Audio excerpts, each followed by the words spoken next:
Hi, and welcome to the Cengage video series, Teaching with Impact in Psychology, where we discuss some of the challenges facing the higher education community and share hints and tips for how to engage and support your students and consider the resources you can use to deliver your course. My name is Laura, and I'm the Senior Marketing Manager for our Psychology Learning Solutions here at Cengage. Today, I'm joined by Tim Rakow and Hannie van Hooff. Tim is Reader in Psychology at King's College London, with over 20 years' experience of supervising research and teaching research methods to psychology students. He is also the co-author of the first EMEA edition of Research Methods for the Behavioural Sciences. He's published over 50 research articles in more than 25 different academic journals, is an associate editor for the journal Thinking and Reasoning, and is a principal fellow of the Higher Education Academy.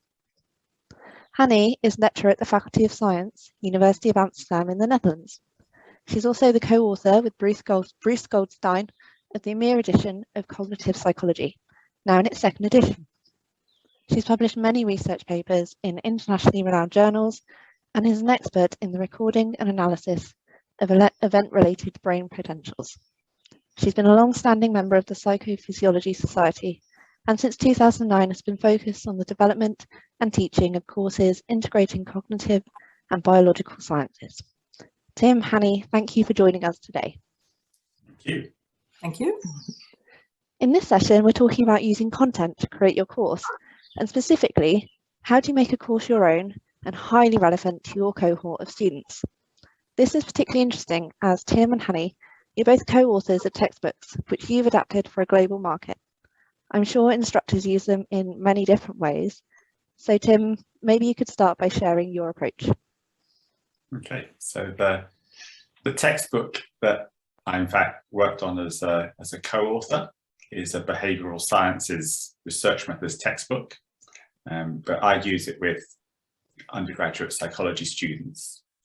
And in terms of making that content our own and making it relevant to the students, I think the first thing to say is I'm a great believer in using lots of examples to teach. So kind of building concepts by having a range of different examples.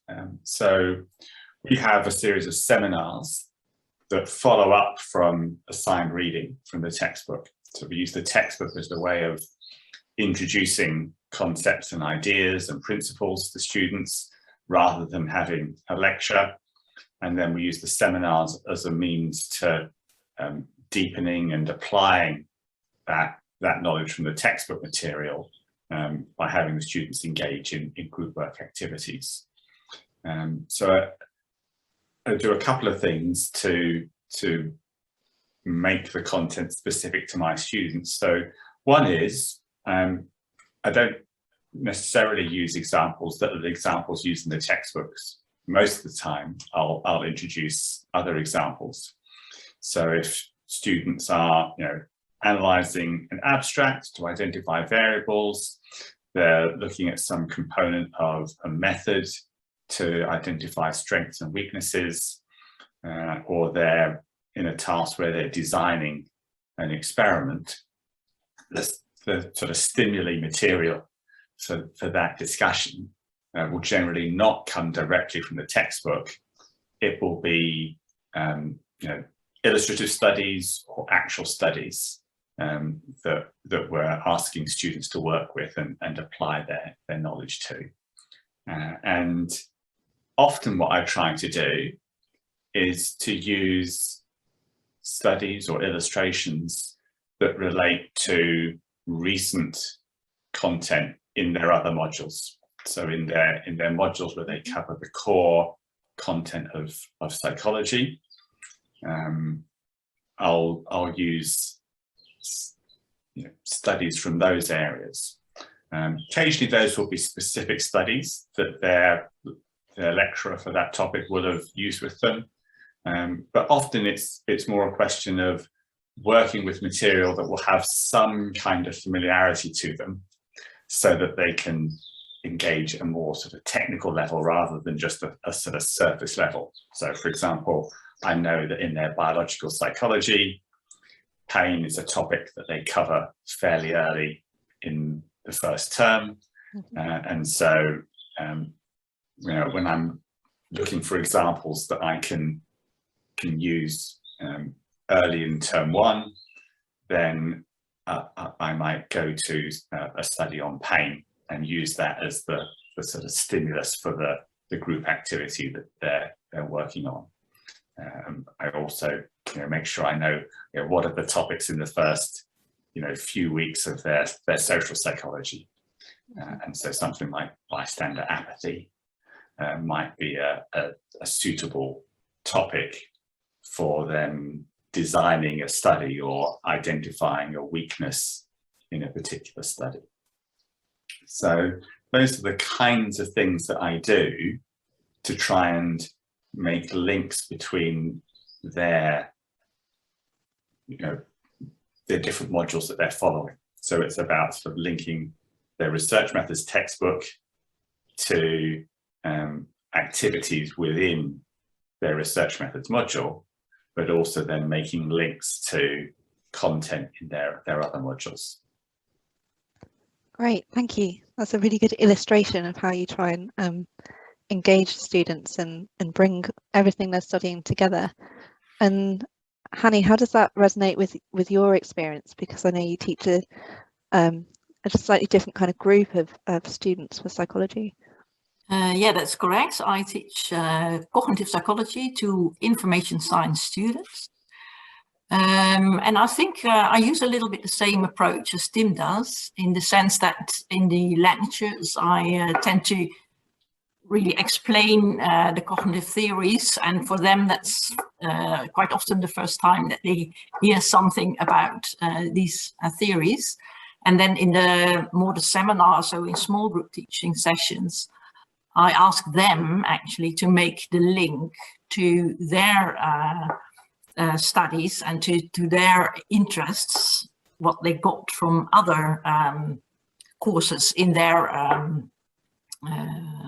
education. So like, for example, I teach perception, so I explain them a little bit more about perception, and that then in the seminars I ask them to, okay, if you're busy with, for example, a web design or an application design, how do those theories, how does that, can that help you to actually make a better website or to make a better app?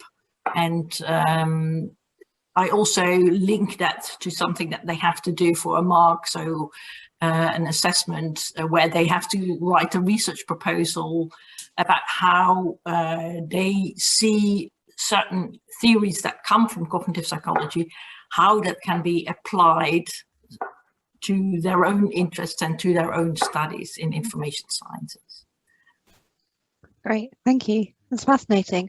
And do you find, you've both talked about those links, that doing it in that way, does it help to consolidate does it create a deeper level of understanding if they've got this kind of broader understanding of how things kind of connect together? Is that what you're trying to achieve in linking back? Hannie's talked about them linking it specifically to other things they're doing at the moment.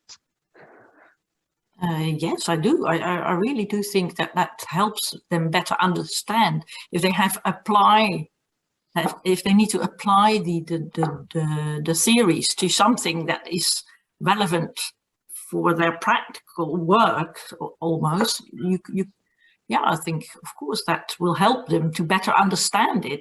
How can I use those theories that have been developed to make a better product, for example?